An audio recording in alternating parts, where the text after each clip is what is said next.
जय श्री श्री आदिशक्ति माता श्री निर्मला देवी माँ की जो सहयोग आज का महायोग है। सहयोग में श्री आदिशक्ति श्री निर्मला माता आदिशक्ति हैं, परमात्मा है, गुरु हैं और धन्वंतरी भी हैं। माँ ने हर रूप में हर बात को समझाने की कोशिश की है, क्योंकि माँ यही चाहती हैं कि उनके सब बच्चे जो हैं उनकी सारी बातों को समझें, सारी परेशानियों से दूर रहें और सारी कष्ट बाधाएँ उनकी ख़त्म हो जाएं। यही माँ की कोशिश रहती है, यही उनकी इच्छा भी है। कल गोवर्धन है, गोवर्धन के बारे में माँ ने बताया है, शास्त्र में भी लिखा हुआ है, जो मैं आपको बताऊंगी। जय श्री माता जी। देखिए कितना सुंदर लिखा हुआ है। पहले तो ये लाइन सुनिए। गोवर्धन धारण किया, गोवर्धन धारण किया ब्रजवासिन के हेतु ब्रजवासिन के हेतु अहंकार को इंद्र के, ब्रजवासिन के हेतु अहंकार को इंद्र के, हरते स्वयं सुकेतु। सुकेतु का इसमें मतलब है कि भगवान सुकेतु का मतलब है कि इसमें भगवान विष्णु का है। ये नाम सुकेतु जो है इसी भगवान विष्णु का नाम है, भगवान विष्णु के लिए कहा गया है। अब कल दीपावली थी, बड़ी उल्लास और बच्चों की मस्ती का त्यौहार था। इन सबको साथ हमें हमेशा यही कोशिश भी करनी चाहिए कि हमारा उल्लास और खुशी हमेशा ऐसी ही बनी रहे। ये सब तब हो सकता है जब हम अपने ऊपर क्रोध, अहंकार और दुखों का अंधकार को मिटा दें और अपने अंदर ज्ञान की दीपक जलाएं। प्रेम का करुणा और दया की भावना अपने अंदर हम जागृत करें, तभी हम खुश रह सकते हैं। हमारे अंदर उल्लास से हम सारे काम कर सकते हैं, खुशी से सारे काम कर सकते हैं जब हम स्वस्थ होंगे और हमारे अंदर करुणा और दया की भावना होगी, जलेसी नहीं होगी, अहंकार नहीं होगा, क्रोध नहीं होगा, तो हम हर तरह से खुश रहेंगे। तो दीपावली के दूसरे दिन गोवर्धन का त्यौहार मनाया जाता है। इस त्यौहार का नाम गोवर्धन शब्द क्यों पड़ा, हम सब लोग को अभी तक यही पता है कि दिवाली के दूसरे दिन गोवर्धन का त्यौहार मनाया जाता है। तो लेकिन ये गोवर्धन नाम क्यों पड़ा है, इसके बारे में शायद बहुत कम लोगों को मालूम होगा। मालूम तो जरूर होगा, लेकिन बहुत कम लोगों को इसके बारे में पता होगा। लेकिन मैं आपको इसका गोवर्धन शब्द का अर्थ बताती हूँ। इसके दो अर्थ हैं। सबसे पहले अर्थ है, अगर हम गो और वर्धन शब्द का संधि विच्छेद करें अगर तो संधि विच्छेद में गो का शब्द होता है गाय, गो का मतलब होता है गाय, और ज्ञान, गो शब्द का अर्थ होता है गाय और ज्ञान। वर्धन का मतलब होता है बढ़ावा देना, तो इसका मतलब हुआ गाय की भक्ति को बढ़ावा देना। गोवर्धन का दूसरा अर्थ है प्रकृति की भगवान के रूप में पूजा करना। शास्त्रों के अनुसार ये तो सभी जानते हैं कि भगवान इंद्र कितने अहंकारी थे।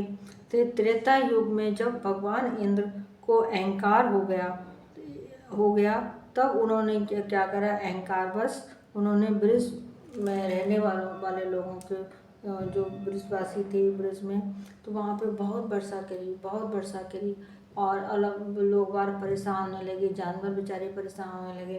तब जो है वो भगवान श्री कृष्ण ने ब्रजवासियों से कहा कि तुम सब लोग अपने अपने जानवरों को लेकर, वहाँ एक पर्वत था, वहाँ पर बोले इस पर्वत के नीचे सब लोग आकर आ जाओ और मैं तुम्हारी रक्षा करूँगा।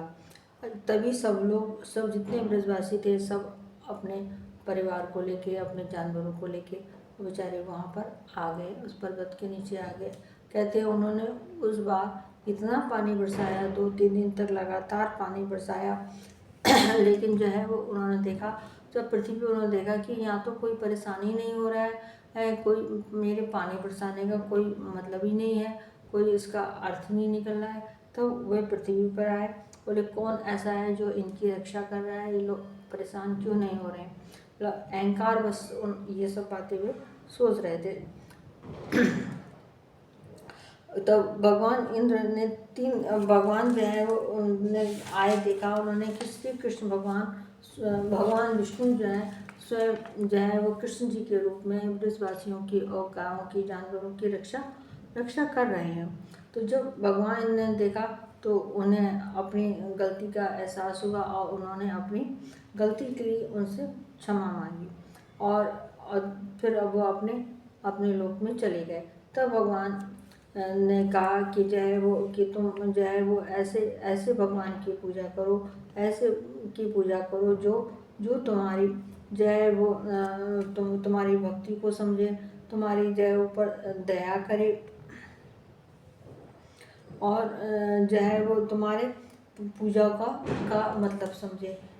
तो ऐसे ऐसे भगवान की पूजा करो। तो उसी दिन से जो है गोवर्धन वाले दिन से गाय और अन्न की पूजा की जाती है।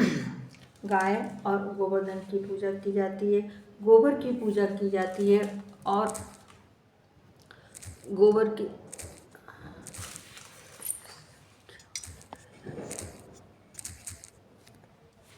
की पूजा करते हैं और अन्न की पूजा करते हैं और इससे बहुत सब लोग खूब बहुत तरह तरह के पकवान बनाते हैं और श्री कृष्ण जी की भी पूजा की जाती है, क्योंकि उन्होंने ही उन सब ब्रजवासियों को और जानवरों को, गाँव को जो है उन्होंने श्री कृष्ण भगवान ने ही बचाया और जो है उनकी रक्षा की, इसलिए कृष्ण भगवान की भी पूजा की जाती है। और जो है वो प्रकृति के रूप में जो है वो भगवान की भी पूजा की जाती है।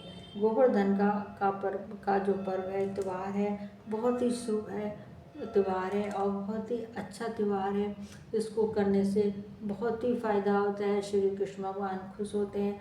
लेकिन हमारे अंदर दया और प्रेम की भावना होनी चाहिए। जब हम पूजा करें तो हमारे अंदर कोई भी अहंकार, कोई भी क्रोध या कोई भी जो है किसी प्रकार का गुस्सा नहीं होना चाहिए। हमारे अंदर प्रेम होना चाहिए, करुणा होना चाहिए और दया भी होनी चाहिए।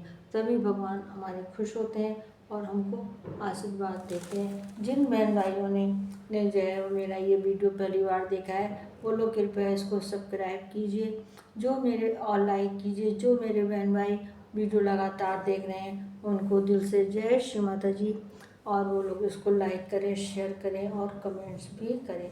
जय श्री माता जी, जय श्री माता जी, जय श्री माता जी।